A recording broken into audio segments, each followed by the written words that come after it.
Hello, ladies and gentlemen, boys and girls, college football fans across the nation and around the world. This is Tim May with the Tim May Podcast. And just right off the bat, I'm joined by I would call him a special co-pilot. He's been on here many, many times before. But Matt Wilhelm, welcome again to the Tim May Podcast. And please don't grab the yoke or touch any buttons till I tell you to, okay? I won't. It's always great to be with you, Tim. And I love talking ball. I love talking Buckeyes. I usually like talking after wins, but there is a lot to digest coming away from that unfortunate loss to those Georgia Bulldogs. Yeah, I was gonna say, man, I was in the Mercedes-Benz Stadium, and it was pretty electric, man. Especially when Ohio State got things going against the Georgia Bulldogs in that college football playoff semifinal. Of course, Ohio State it actually slid from on the. I think some people still made some money if they bet the spread, because some big money came in on Ohio State there in the last day and a half, which was very interesting. Dropped the difference from 7 points, I think, to 5 at one point. Yeah, you're right.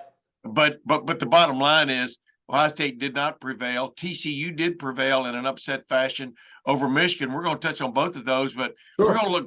We're going to just sort of like look back a little bit on Ohio State this year, look at the present, and look forward on what you saw that was encouraging, what you saw that definitely needs to get fixed.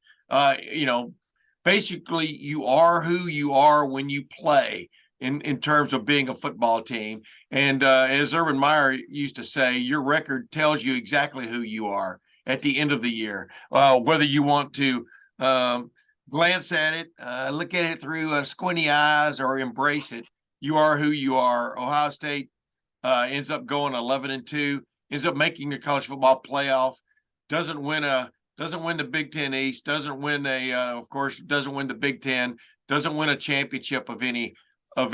Well, it doesn't win a championship. I don't know why I had to add another word there. Really, I think Tim, what you're trying to say, there's really there's no sense hardware of any accomplishment. What's a double-digit win season?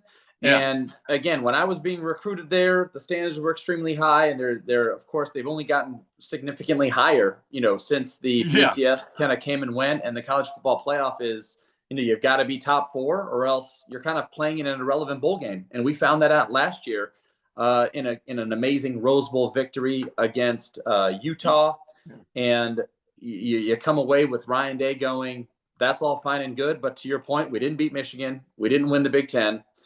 We didn't win the Big Ten East. We didn't play in the Big Ten championship game, which was a goal of theirs. You didn't make the college football playoff. Yeah. And there are probably, and we can probably rattle them off really quick, you and I together. There's probably 8 programs right now in our country from a football standpoint, and I guess you can take TCU out of it, that have extremely similar goals as Ohio State does, which means either win your side of the SEC or, the Big 12 and play in their championship game, or the Big 10 or the ACC. And then, of course, finish in the top 4 and play in the college football playoff. That's Clemson, that's Bama, that's Georgia, that's Ohio State. I would say, you hope it's changing for Notre Dame, but then you throw in Texas, I'm sure has those goals every year. Oklahoma's another one. And now you're going to have USC. Yeah. So that's 6, 7, 8 teams that have that same goal. And I think the challenge and what some of these, the coaches, and specifically Ryan Day, who's got, the big extension, he's likely not going anywhere anytime soon, because it comes, at a significant cost to the program in doing so. If last year at 11-1, right, comes as a big or 12-1 comes 12-1, yeah, excuse me, big disappointment. Well, no, 11-2. You were close. Remember, they lost to Oregon. Sorry, yeah, correct. You're right. I totally forgot about the Oregon losses. It's happened so early. But so 11-2 and no college football playoff. You lose to Michigan, no Big Ten, and now you basically have nothing to show for coming out of the season, other than some improvement on defense, and an amazing offense, which we knew we kind of had, which we had last year, and we knew we would have on paper this year. So then you kind of go, well, what do we have? And then you look at the effects of losing to Michigan had on recruiting. And I do, as a Buckeye alum who, is as big of a honk for Ohio State as anybody out there, just maybe not a fanatic, as we talked about before we jumped on air, is I think there is a minor regression by Ohio State football across the board. And that goes to winning in the homes of high school athletes, getting them on the field and having them, play early and play well, and then winning the way that I would say both Jim Tressel and Urban Meyer have done for the past 15 years cumulatively. Mm-hmm. Well, I would only counter that with one thing about, just the last point you made. Urban Meyer and Jim Tressel each won one national championship. If either one of those games had gone the other way, which obviously in 2014, Ohio State swept through the playoffs, in my opinion, even though they had a close one with Alabama. People forget how close that game was at the end. They were just euphoric over the victory. Forget about just the hassle just to get into the playoffs a year. My point is this team was right there too, in terms of competitive, in terms of being spectacular at times, but also in terms of losing in the college football playoff semifinal by 1 point after having a 2-touchdown lead at one point, but also having a field goal attempt at the end that could have won the game go badly awry. Obviously, but I also think, Tim, no, you're absolutely right. They put themselves in position, I guess. Go ahead. I'm sorry. I'm not going to discount that, but I think that I had a feeling in my gut because of our wins in recruiting the past 2, 3, 4 years in a row consistently.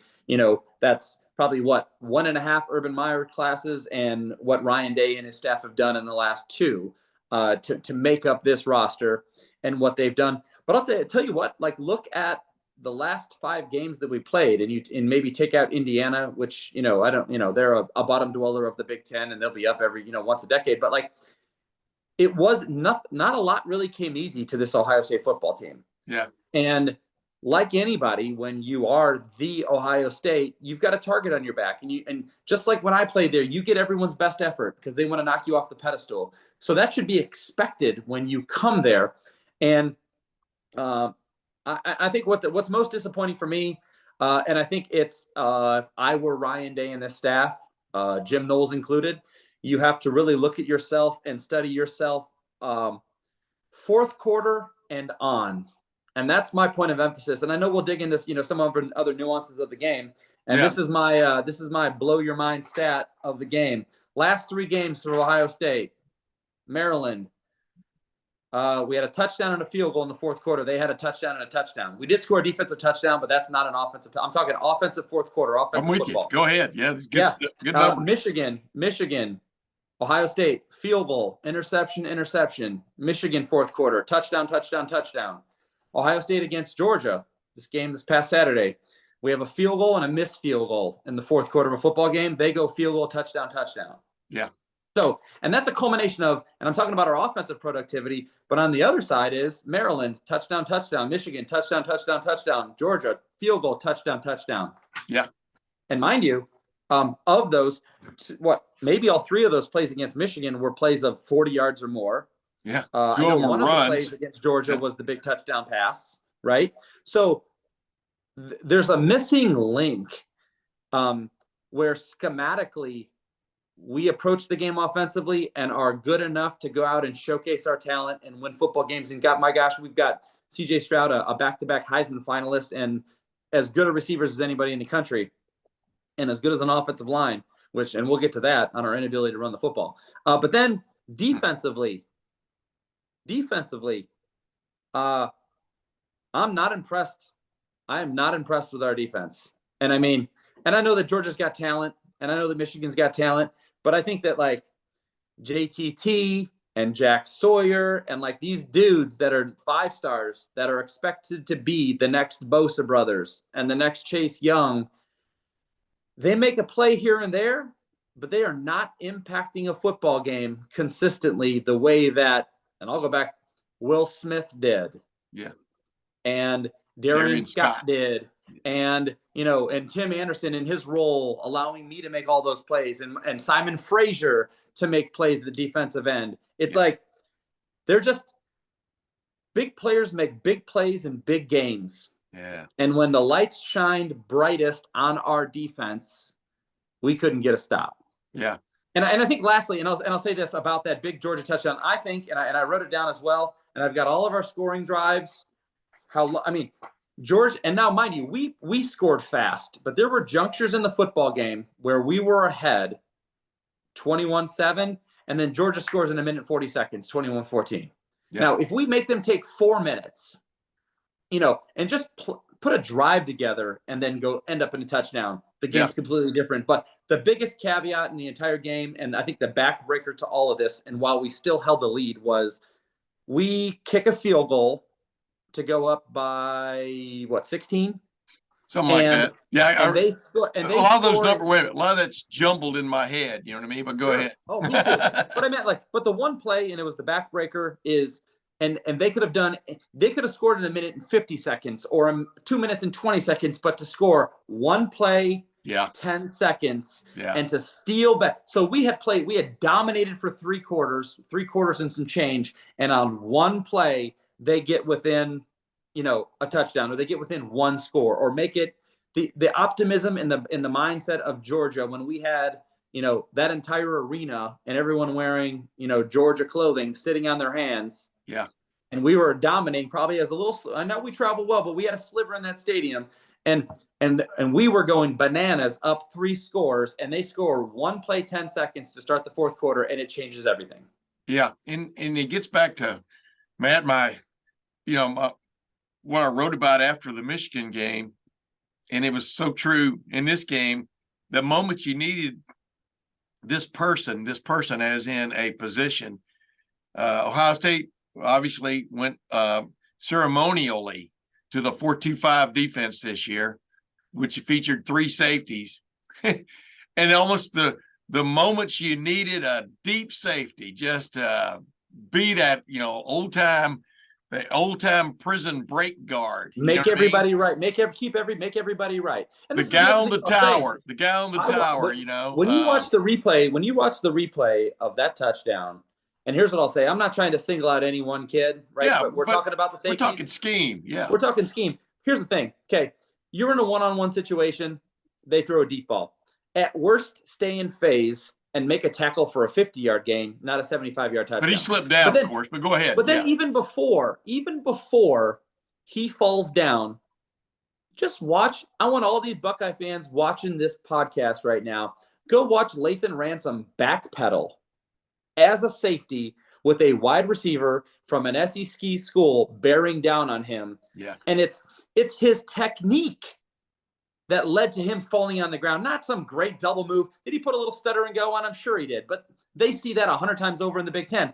Yeah. He looked like he was on eggshells immediately when that receiver made a vertical release. And he looked immediately out of phase. Then he puts a little stutter on him and he falls. And we give up a set. And again, just big play. It was the wrong time to give a big play. And then lastly, and I don't know what changed, because you love with the deep crossing routes and the crossing route to Agukpa on the underneath inside the red zone. And I guess, is there no one else that could come in and even depict what Marvin Harrison Jr. did when he gets hit and hurt? Because our offense completely got stymied. I think we went away from whatever was working, because you just look at the result.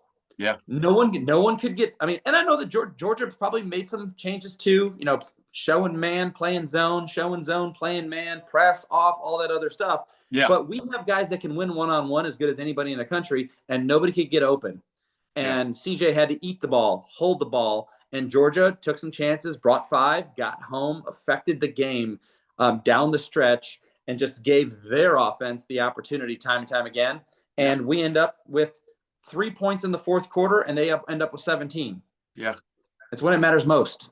And they move on, and Ohio State sits down. Going back to the defense, that's what I wanted to ask you. I was in the what they call the full press conference, which I only had about a third of the media there because everybody, the locker rooms were open for the first and only time of the year, both sides and stuff. So much of the media goes there, but we had to have somebody in the full thing. And Doug Maurice from Cleveland.com and I and just a couple other guys were the only ones who were asking questions of Ohio State, obviously, and Ryan Day. But the last question I asked him was, in essence, I'm paraphrasing, how disappointing is it, though, to see those big plays against this defense, time and again this year, but definitely down the stretch, like you were talking about. Maryland hit some, obviously Michigan hit them, and I'm talking about in the passing game. Obviously, Michigan had two big run plays, which Ohio State gave up some big run plays the other night too. But yeah,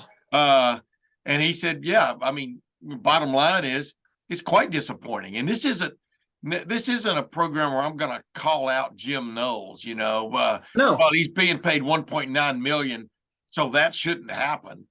But or you playing Tampa 2 and having a receiver run down the middle on Tommy Eichenberg. Yeah. No offense to him. Tommy Eichenberg. He's a great athlete. He's a great athlete. And we did the same thing to them. Xavier Johnson caught that fullback top right down the middle in Tampa 2, right? Exactly. And that's the chess match of this whole game.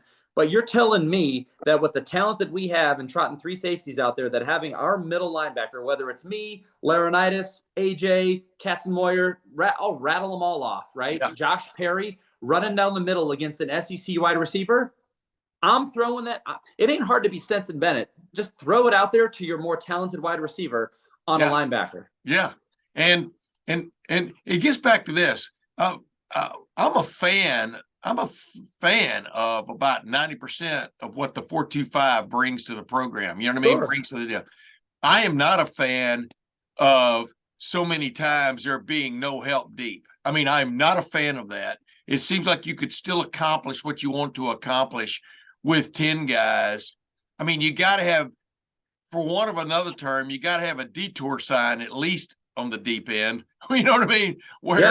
Where some guys at least going to make the guy turn back or do, make some kind of move. And that's where Ohio State got caught with its britches down this year defensively. And ultimately, like you said, the play that really got Georgia back in the game was the play you just described ad nauseum there about Lathan Ransom falling down, the poor technique he had before that happened.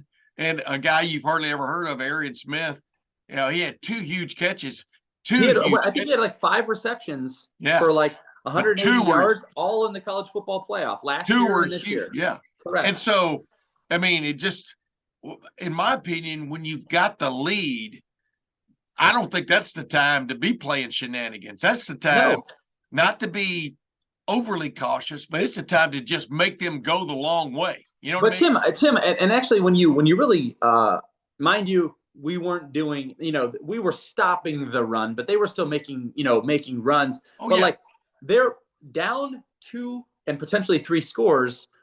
They can't run the football because if they run it for 6 and then get it on first, I mean, that clock's just going to, every 2 run plays is essentially 50 seconds. Yeah. Because they weren't going to hurry. They're not going to hurry up offense with, 12, 14, 16, or a few minutes left in the third quarter. They're not going hurry up offense or even 4-minute offense. So their tempo is their tempo. They could not afford to go run or run pass with a completion. Even though you get the first down, you catch 5 or 6 seconds.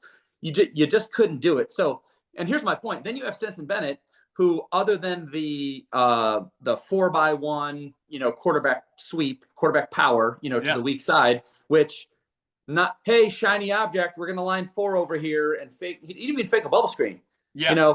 That's, and yet everybody was running out that way. And, they come over to the weak side. So that, hey, props to them. We probably never saw it on film. Otherwise we'd have been better, adjusted pre-snap. But they had significant leverage. Other than that, Stetson Bennett, even as a good athlete, a lot like Stroud, wants to stay in the pocket and deliver the football to his playmakers, right? Which means 4 and 5 guys getting out into routes. Why are we, playing man across the board? Why are we not protecting ourselves against that deep ball? Because it was the only recipe for a comeback. Because if we, like I said, if we make them go 3 minutes, I'll say 2.5 minutes to 5 minutes and score, and then we get multiple first downs with the confidence we had rolling on offense, we will stay. And the way It was they score, we score. The sequence of the game was that we should finish with the ball, and we should have actually been just taking a knee. Yes. When we got the ball back. If Yes. you look at the sequencing of the football game, and that's what I do. Shoot, when I play Madden in the basement with my son, I just go, okay, you get the opening kick at halftime, you score, I stop you stop you, and it's like, boom. How can I create a situation where I have the football with the lead with less than a minute and 30 seconds left for them to waste, even if they waste all their timeouts, we pump them the ball, inside the 20 and make them go 85 yards. And then if we are not in an umbrella coverage, we deserve to lose. Make them go 85 yards, getting first downs on every play and working the sideline, which we know they're going to do to go beat us. Yeah. That's the situation, as opposed to, and you have to, at some cases, go, I'm a defensive coordinator. I know my guys. I believe in my guys to be able to go execute and cover these guys and call that. But situationally, it just was not the right time to be in that scenario, because I'm dumbfounded. I'm deflated.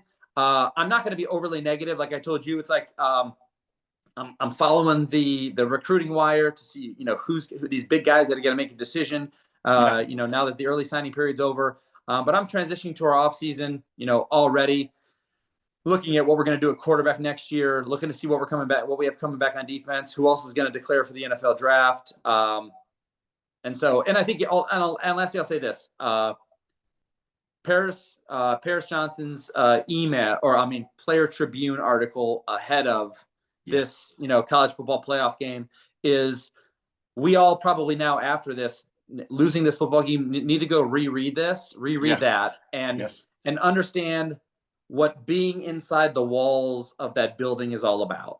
Yeah. And it'll get us all, it'll calibrate us a little bit. And, we'll still, toss and turn a little bit over what could have been, especially Monday night when we could be playing TCU for a national championship, and what that would mean after, losing to Michigan the way that we did. It's still great to be a Buckeye. I mean, we're still a, top 5 program in the country. We're going to have a top 10 recruiting class. And I'm just very interested to see, where we go from here. Hey, and the thing about it is, like you did, I got goosebumps when you talked about that Paris Johnson Jr.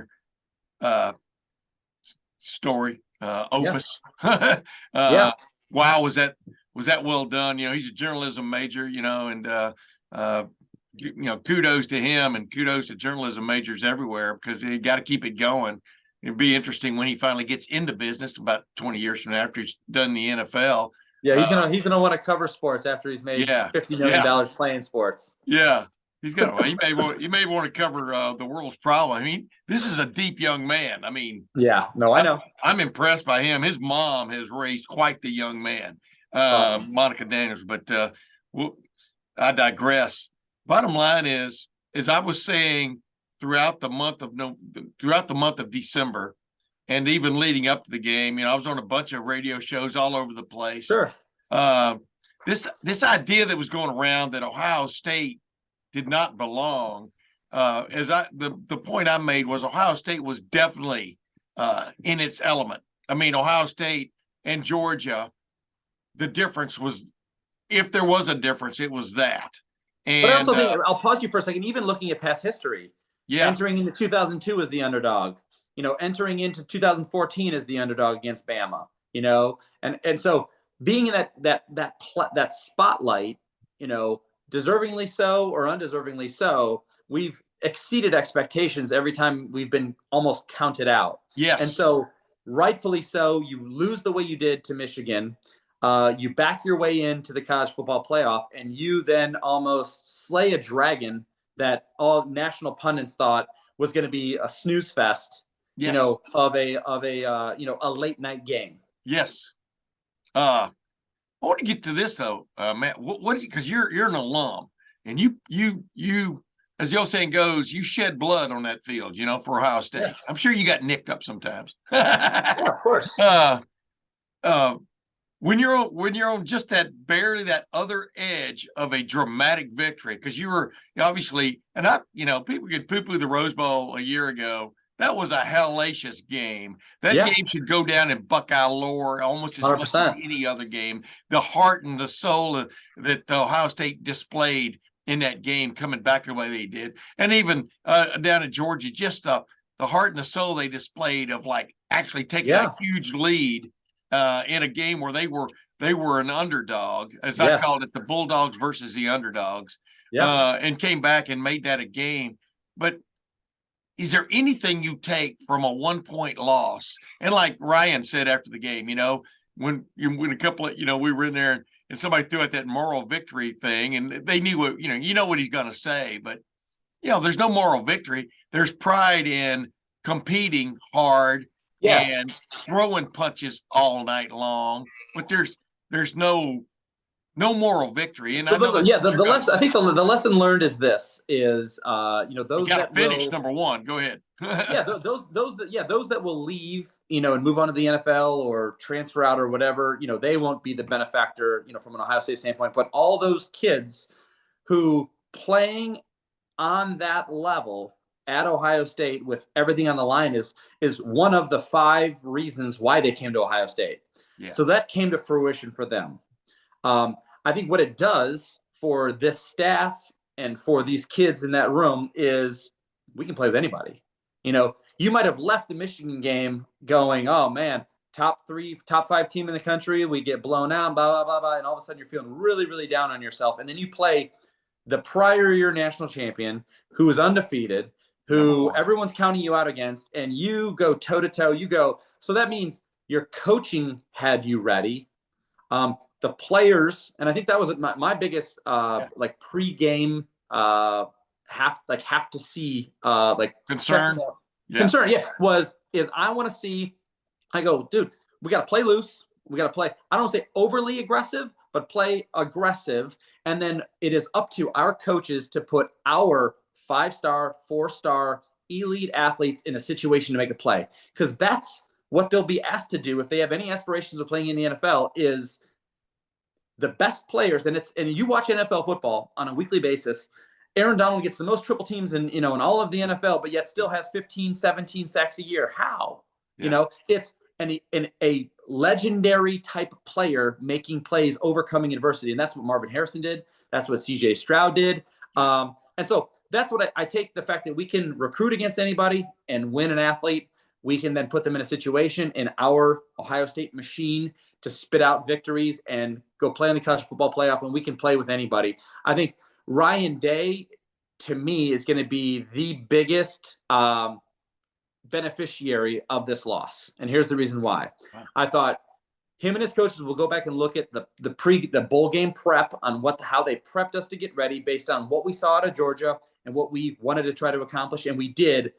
I know your percentage, 90% of that, right? Yeah. I'm sure there's a few plays here and there everybody like to have back, or his play calls would like to have call back and whatever, but that's just football. So I think him, and I still have to address that fourth quarter, and maybe this is the lesson that comes from this, is like, don't change who you are. You stayed aggressive, you stayed loose, you featured your playmakers for 3 quarters and some change, and it was good enough to have Georgia, the number 1 team in the country, on the ropes, like blowout loss, like double digits. Yeah. Why change anything and get tight and get soft and get a little, I don't know, I'll call it scared, whatever you want to call it, nervous about winning and losing? I don't want to say keep the pedal to the metal, because that's a little frivolous, but like keep the pressure on, and that means, then that's Knowles too. That's Knowles. Keep doing what you're doing, forcing them to deviate. And I think for Ryan Day, it's having these boys believe in themselves, they go out there and play. And I think him having the confidence to keep putting the pedal to the metal, and it did not have to be as close. If we had won the game by 2 points, it still didn't have to be that close. Yeah, right. But there was a little bit of conservative approach. I think the one last thing I'll say, maybe not so much as a lesson, but like, the fact that we couldn't, after CJ Stroud, who everyone's been asking for now 24 months to run with the football, he runs, takes off, and gets, 25 yards? 27, yeah. 27. Gets us inside the, field goal threshold by ESPN's 31-yard line. Yeah. Right. And we don't gain another yard. Yeah, lose one, actually. Correct. Right. Yeah. We don't gain another yard, but lose one. Why? Yeah. Why? Well, You're telling me we can't scheme up a run to get us 4 yards? We can't they scheme thought up. I want to ask you this. They thought they Go had ahead. because I asked Ryan specifically about the first down call to Dallin Hayden. They're off left tackle, and they really thought that Georgia's MO was to bring the house, to a certain extent, go zero on the backside, and the thought there was you just get that one crack, and you know what I mean. Dallin Hayden could be 5-8 yards up the field before anybody touches him. And C.J. Stroud basically thought it was a great call, except Georgia poured concrete right into that breach, I'm going to say, but here's in hindsight, it's very easy for me to say this, but first thing I say with his response is, why don't you go RPO? Yeah. Oh, okay. Well, so it's a give to Hayden against all out. And if they do bring all out, you're going to tell me you can't have a Gookba or Fleming cross a defender's face and get into a window and throw him a dart, and maybe it goes for 10 yards and he gets tackled immediately. Then maybe he breaks that tackle, and now you've just put 7 on the board and the game's over. That's my complaint about, because there's only like 20 something seconds left.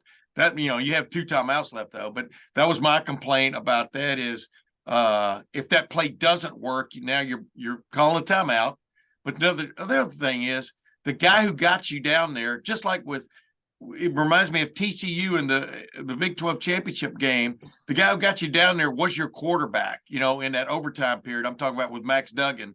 And all of a sudden, they hand off to their running back 2 times in a row from the 1 foot line or 1 yard line, and he gets stuffed both times. I'm talking about TCU. Yeah. Put the ball in the hands of the guy that got you there, because I thought CJ was making good decisions about whether to throw it or run it in that regard. And he clearly was willing to run. We average 3.7 yards per rush, and you take away the 27, on Stroud. We're down to. So you're telling me he'd be satisfied getting 2 yards, 2.5 yards on first down? I guess it's better than a negative gain, right? Anything positive there helps you from a field goal standpoint. But you want to attempt with 2 timeouts to get your kicker into a situation where you feel immensely comfortable with his ability to make it from a specific hash at a yardage that he's made it all season long. Yeah.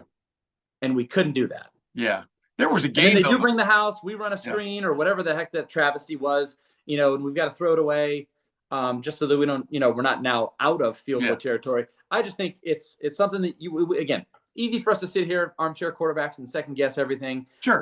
I just think, to your point, and I'll say the 20 people that I was sitting there with is I don't like the fact that I can't run the football and get 3 to 5 yards, and we couldn't do it the whole night. So why did he think in that moment we could do it then? I think I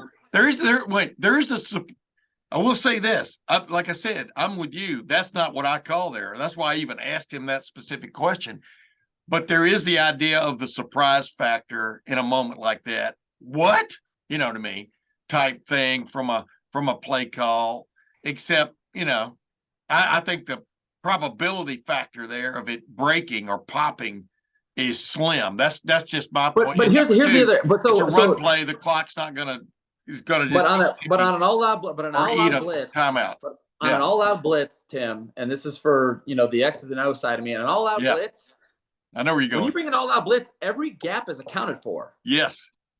But like Ryan even said, though, all you need is that one guy gets knocked out of his spot.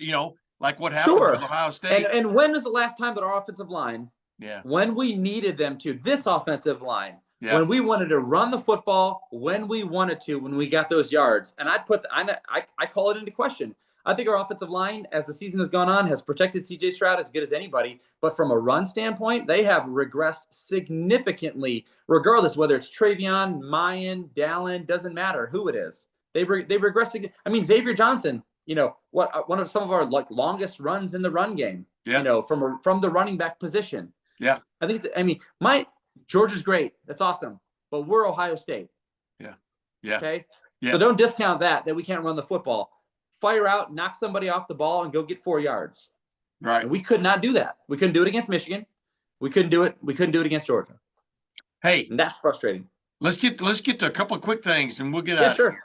And then I want you can be as succinct or as expanded as you want to, but I wanted to ask you. That is the one thing that needs clearly to improve. And we were sitting here saying almost the same thing last year. Is the run game. a more reliable, consistent run game. But golly, the revolving door at running back, like you just pointed out, Xavier Johnson, they stuck, he was the Swiss Army knife of the offense.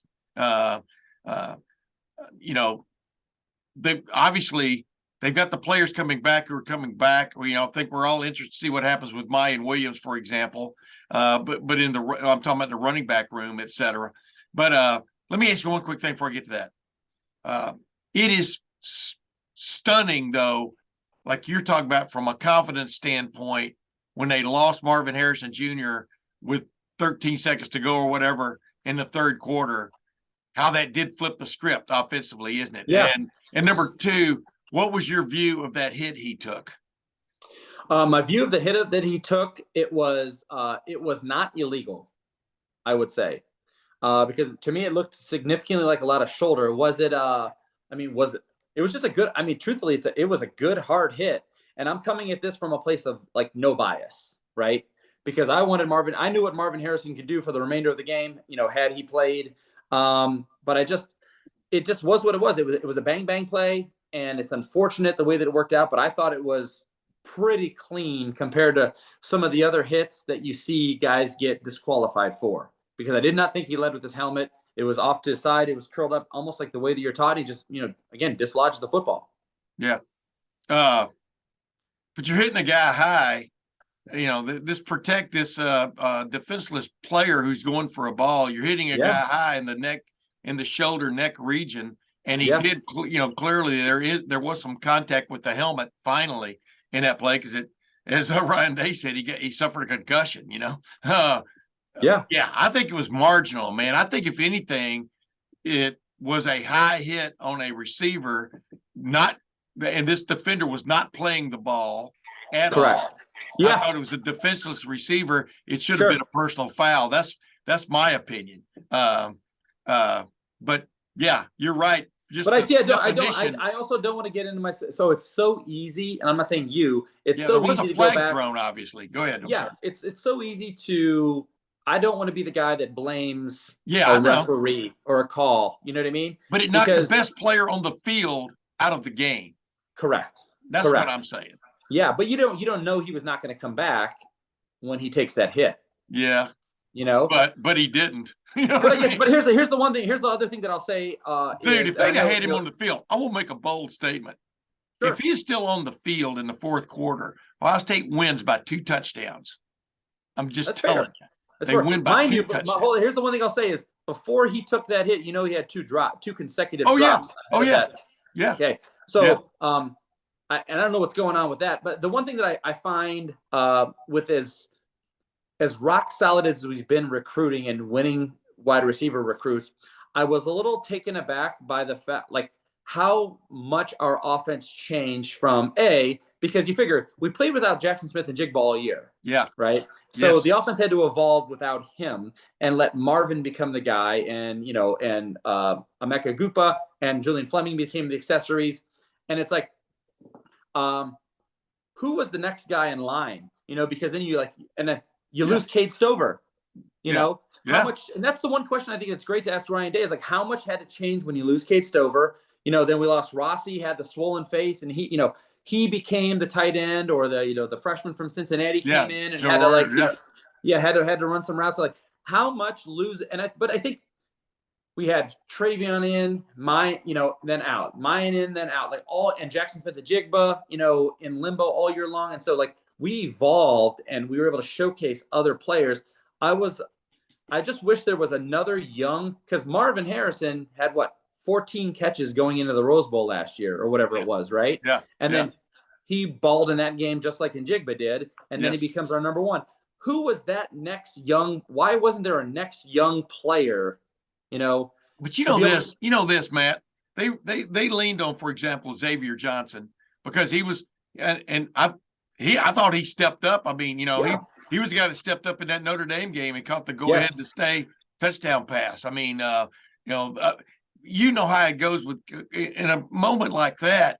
You're not all of a sudden rolling somebody out onto the field who's played hardly, if at all, and probably wasn't featured prominently in pre-bowl preparation. You got Xavier Johnson filling really about 3 roles out there finally in the fourth quarter. Yeah. You know how coaches think. Sure. It But still Jaden deviates. Ballard, all these guys.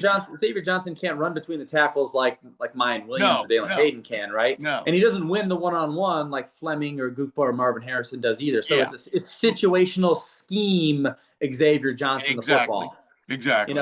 Which is not advantageous to Ohio State when we, a lot of what we do is predicating our guys, reading a zone, winning versus zone, and then separating versus man, which makes Stroud, who's got time to deliver the football. Yeah.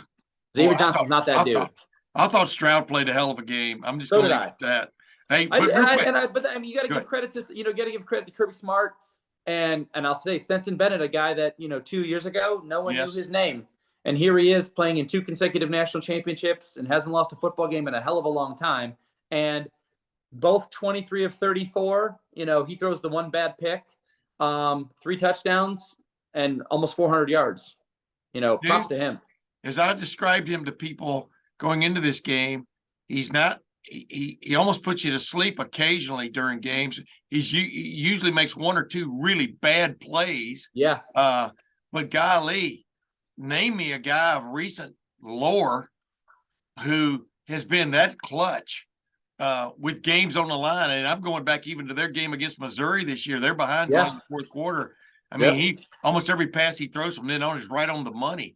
They had a couple of bad turnovers in that game. Kentucky did what they need to win against Hendon Hooker and Tennessee in that big matchup, late in the year. Stetson Bennett had the game, you know what I mean? And of course, the other night, Stetson Bennett's the one that had the fourth quarter when it mattered. And I don't know what you look for in a quarterback. We didn't do anything to help him. We didn't do anything to hurt him. We only did things to help him. But he took advantage of those opportunities, which is what a quarterback should do.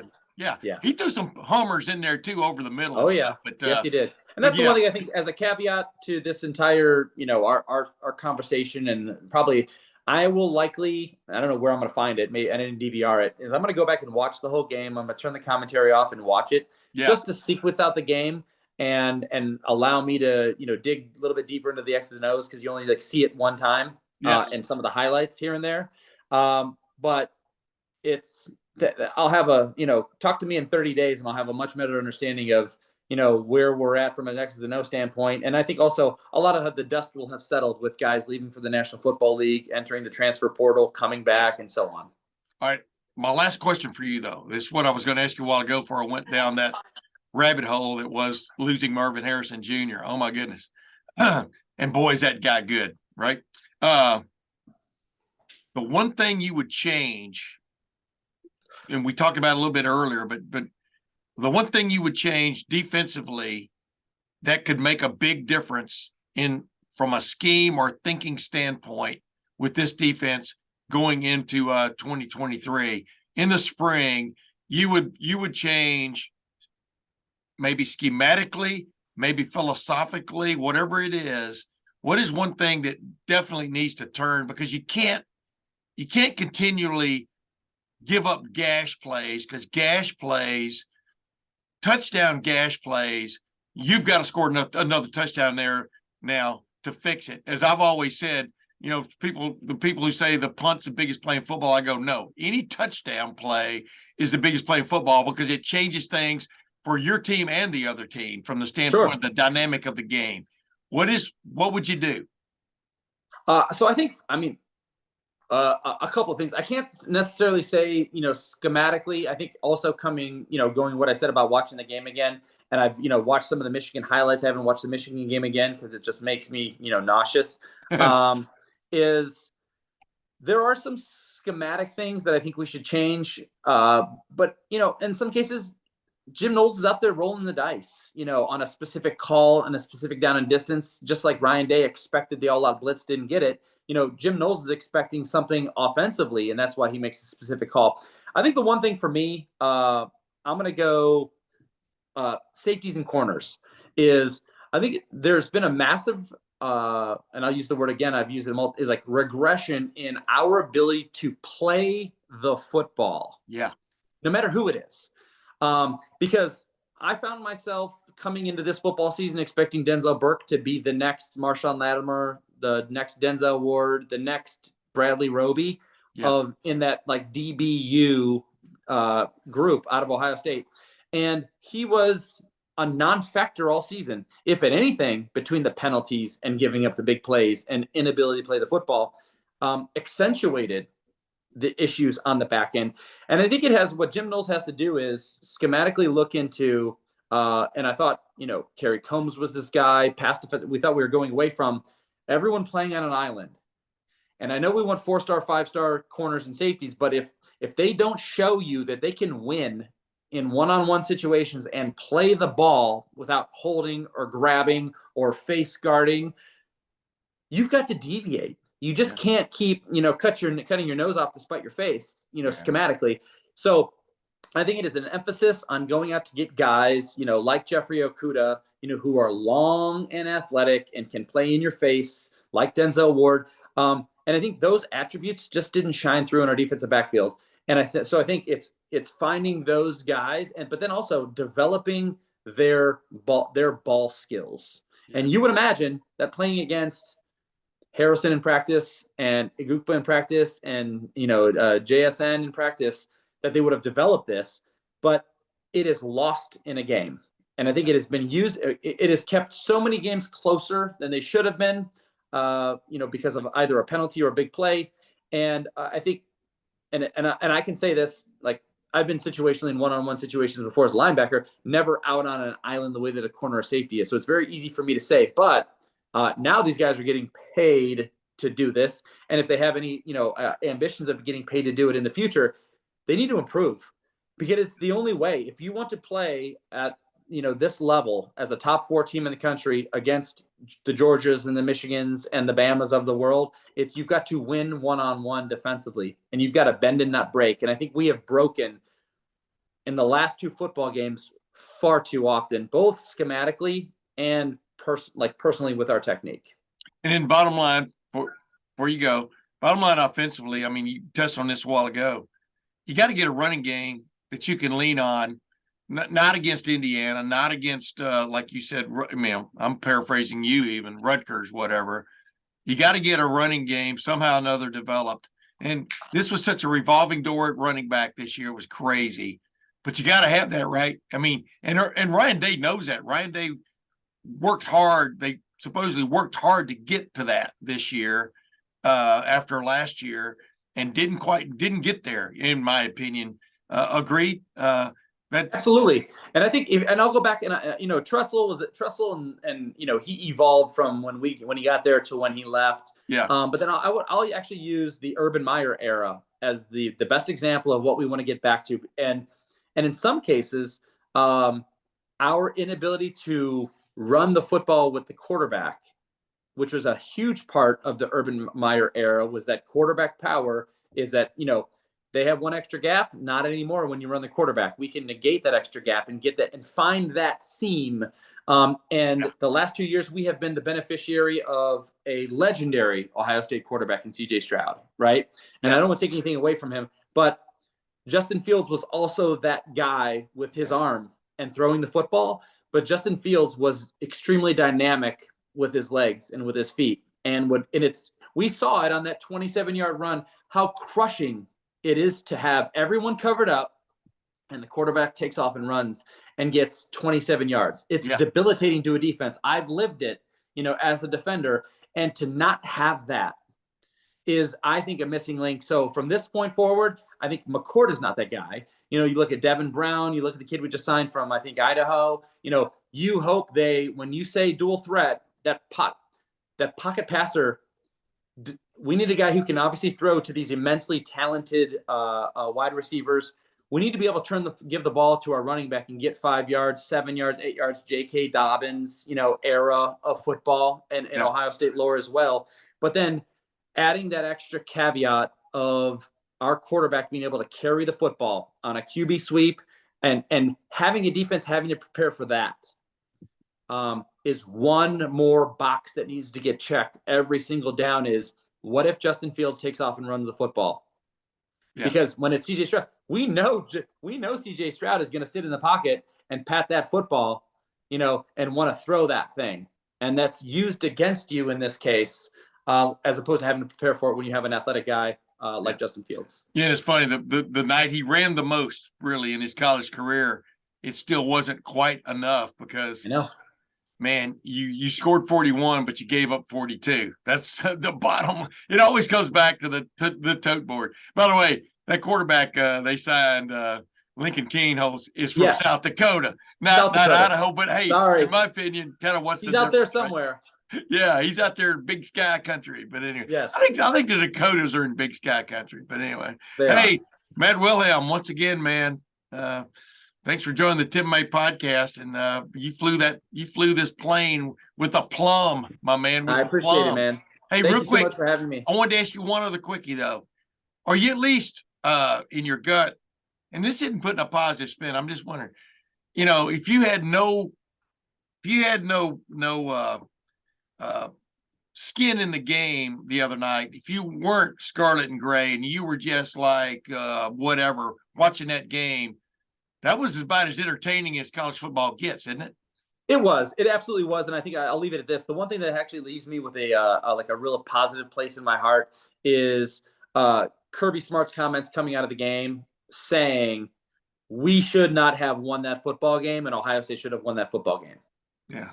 And that's what allows us to dive into, all those little nuances of, decisions and plays being made or not made in certain situations. But it's the respect of the other head coach that goes, I'm excited we're playing for a national championship, but we really shouldn't. And that has a lot to do with Ryan Day and his staff and these players coming out and playing their best football with essentially everything on the line and just coming up a little bit short. Yeah. And that was the head coach of the defending national champion and the current Southeastern Conference champion, not, as I said a while ago, from some coach from the Big Sky Conference. Correct. I mean, yeah. Ohio State belongs. Proved it once again that it belongs on that stage. Now the key is to just take that final step, and it's absolutely funny. Yeah. Hey, Matt Wilhelm, once again, man, thank you for joining the Tim May podcast. My pleasure. Go Bucks. And ladies and gentlemen, until next week, we'll see you then.